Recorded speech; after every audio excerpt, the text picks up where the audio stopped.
You were born a blank slate, unaware of what's right or wrong. Slowly you were taught, do this, and you're a good kid, do that, and you're bad. But think about it. What you call wrong today might be perfectly acceptable in another country. So the real question is your morality truly yours, or is it just a programmed illusion?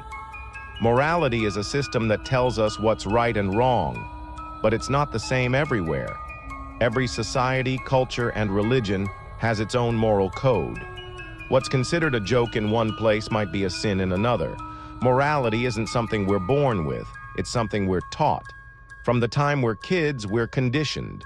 Parents say, share or you're selfish. Schools say, follow the rules or face punishment. Religions warn, sin and you'll go to hell. These messages create an inner judge that's always watching. Am I good? Did I mess up? What will people think? But this moral compass isn't yours. It was created by others. Media reinforces it too. Movies and shows glorify good characters and punish the bad ones, drilling in the idea that being good brings acceptance and being bad leads to rejection. Philosophers like Nietzsche believed morality is a tool used for control. Labels like good and bad aren't universal truths. They're used to manage people. If you were born in a different society, your whole sense of morality would be different. In some places, monogamy is moral. In others, having multiple partners is normal. So how can morality be universal? As long as you follow society's rules, you're seen as good. Break them and you're bad, even if you're telling the truth or thinking differently. That leads to a dangerous question. Who made these morals? And who do they really serve? Nietzsche believed morality isn't divine or universal. It's a tool of control. He explained this through master morality and slave morality. Master morality comes from the strong, independent, self-driven people. They define right and wrong based on what encourages life, growth, and power. For them, good means strength, courage, and dominance. Bad means weakness and fear.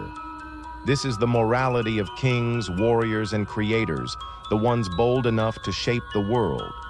Slave morality, on the other hand, was created by the weak, those who were dominated. Since they couldn't fight back physically, they flipped the script. They called power evil and weakness a virtue. In slave morality, being good means being humble, obedient, self-sacrificing, and non-violent. Being bad means being strong, bold, rule-breaking, or self-confident. It's a mental defense, a way to get revenge on the strong. Nietzsche says Jesus and Caesar can't coexist. Jesus represents slave morality, humility, forgiveness, sacrifice.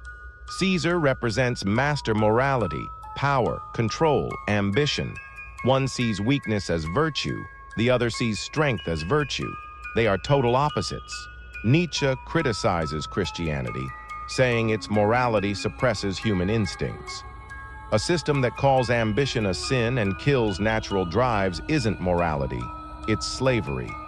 History's rebels, Galileo, Bhagat Singh, Malcolm X, Che Guevara, Socrates, were all labeled evil for questioning society's moral rules.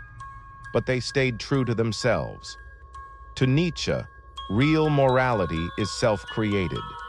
The most powerful people understand their instincts, use them, and become the artists of their own lives, not by breaking rules, but by creating new ones.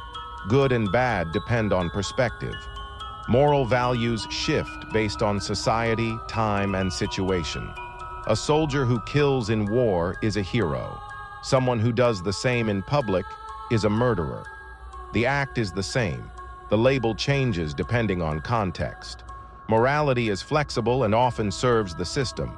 Nietzsche isn't telling you to be immoral. He's telling you to question blind morality. Don't follow rules without knowing why.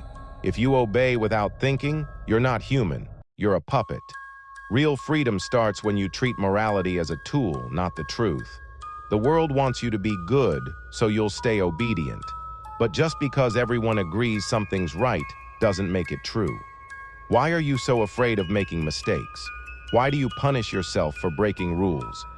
Nietzsche says that fear is morality. It's built to control you. You were told, don't do that, it's a sin, or don't say that, it's rude. Those warnings became your inner judge. Now guilt, shame, and fear control you. No need for someone to watch over you. That's the perfect trap. Someone who punishes themselves never rebels. Governments, religions, and families all reinforce this system. Laws, heaven and hell, and social pressure shape your choices, often without logic. You live by rules you never questioned, rules that benefit someone else. Nietzsche asks, if no one ever told you what's right or wrong, could you decide for yourself? Could you live without guilt? Morality hides who you really are. You wear a mask the world accepts, chasing approval for being good. When you follow the rules, you're praised. When you don't, you're shamed. It's the classic trap of reward and punishment. Nietzsche says you're not truly free until you silence that inner judge. Look at your guilt, your shame, your fears. Where did they come from? Only then can you meet your real self and choose your own truth. Now that you've seen the real face of morality, ask yourself, will you live the way the world wants? Or will you define your own right and wrong?